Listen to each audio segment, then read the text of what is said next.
Passover time, um, in the year 30 or 33. We're not exactly sure when Jesus was crucified. The year 30 is probably a better guess than the year 33, but somewhere in there. Um, that's a really tense time in Jerusalem, and that's a time when it's like a powder keg. The slightest spark can set things off. The Romans are on edge. The people are, um, on the one hand, enthusiastic about Passover, but on the other hand, there's this thing going through. Is this going to be the year that it happens? Is this going to be the year when Messiah comes? I mean, it's pretty crazy. And the political potential and the fallout and the danger is real. And so there's Jesus and his disciples, they're pretty excited about this. They think this is it. This is going to be the one. And they start asking Jesus, is this it? Is this when it's going to happen? When's it going to happen? Tell us when it's going to happen. And they're filled with that hope, that confidence. It's all going to be good for them. A little bit of dread maybe about what's going to happen. Like we want to know, we want to know. And Jesus answers them, and his answer has puzzled Christians for generations, with the result that Christians for generations have been trying to figure out when these things are going to take place that Jesus talks about. Some of it, clearly, Jesus was predicting the destruction of the Temple of Jerusalem, which happens in the year 70. The Romans surround Jerusalem and ultimately destroy the temple and destroy the city in what's called the First Jewish Revolt. And Jesus sees this coming and describes it with some explicit detail. But the other part of what Jesus talks about is the things we interpret as those last days and the second coming and things like that. And so that there was just this ton of enthusiasm about it. When's it going to happen? When's it going to happen? Now, you have to understand that for 2,000 years, Christians have been trying to predict when the end is going to come, and they've always been wrong. For 2,000 years, Christians have been saying, this is it. This feels like the end. I think the end is near. And they've been wrong. Eventually, there'll be a generation of Christians who are right, and it will be the end. It will be those last days. But the truth of the matter is that it comes for every one of us on a personal level. Judgment Day, the day of the Lord, comes for each one of us because we all have a day when the Lord comes for each one of us, our own personal last day.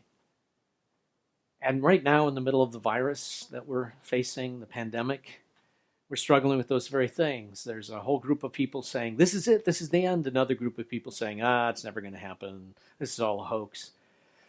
But for us as individuals, there's that fear. They say that it's likely that most of us will end up getting infected. And that of those who get infected, maybe 20%, it will be pretty severe and they'll have to be hospitalized. And of those, there'll be a portion who die. And so that terrifies us, that thought that maybe that could happen to us, that that day could be coming for us. And so I just wanted to share with you what Jesus said in response to his disciples about that day, about the enthusiasm or the fear or the whatever that they were thinking about when they looked at what was happening and wondered if this was it, if this was the end. I'm going to read to you from Luke chapter 21. And I'm reading starting in verse 25. I'm just going to read up through verse 28, so just 4 verses. And there will be signs in sun and moon and stars, and upon the earth there will be dismay among the nations, and perplexity at the roaring of the sea and the waves, and people will faint from fear and the expectation of the things which are coming upon the world, for the powers of heaven will be shaken. And then they will see the Son of Man coming in a cloud with power and great glory.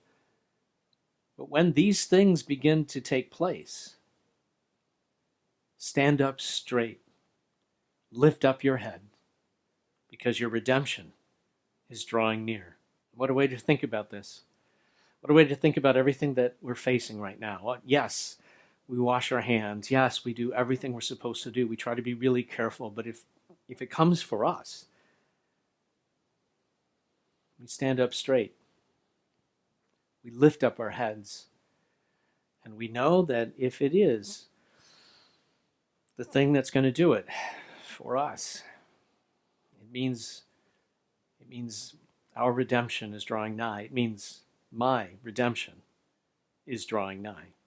Whether it's now or whether it's later, my hope and my confidence is this, that there is a home in heaven and that I will get home someday. Beams of heaven as I go through this wilderness below, guide my feet in peaceful ways, turn my midnights into days. When in the darkness I would grope, faith always sees a star of hope, and soon from all life's grief and danger I shall be free someday. I do not know how long 'twill be, nor what the future holds for me, but this I know, if Jesus leads me, I shall get home someday. Harder yet may be the fight, right may often yield to might, wickedness a while may reign, Satan's cause may seem to gain. There is a God that rules above, with hand of power and heart of love. If I am right, he'll fight my battle, I shall have peace someday. I do not know how long 'twill be, nor what the future holds for me, but this I know, if Jesus leads me, I shall get home someday. Burdens now may crush me down, disappointments all around, troubles speak in mournful sigh, sorrow through a tear-stained eye.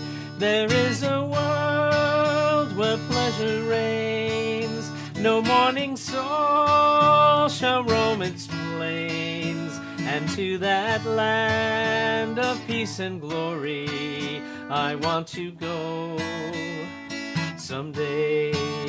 I do not know how long 'twill be, nor what the future holds for me, but this I know, if Jesus leads me, I shall get home someday. I do not know how long 'twill be, nor what the future holds for me, but this I know, if Jesus leads me, I shall get home someday. But this I know, if Jesus leads me, I shall get home someday.